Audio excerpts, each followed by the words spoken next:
Welcome to Luca and Miguel. Enjoy the video. You start by confirming the laptop or phone supports Displayport alternate mode over USB-C. This is why video will pass through the connector. Once done, inspect the USB-C port and the target Displayport input for damage or debris and choose the correct cable.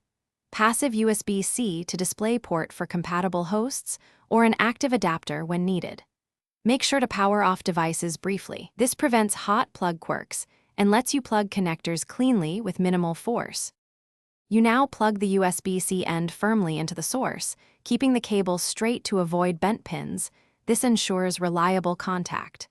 Next, attach the Displayport plug to the monitor, listening for a click or feel of seating, and enable the Displayport input on the display. Once connected, make sure to open your system display settings. Choose Mirror or Extend. Set resolution and refresh rate. For example, 2560x 1440 at 60 Hz. And adjust scaling so finish by verifying both video and audio arrive at the monitor, and reposition the cable to relieve stress.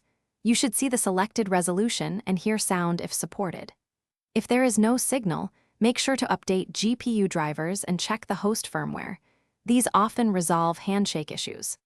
As a key troubleshooting tip, try a known working cable or an active USB-C to Displayport adapter, because some hosts need active conversion to drive certain monitors.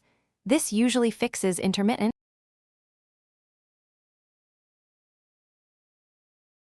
Thanks for watching and please subscribe. It's the best investment you'll ever make.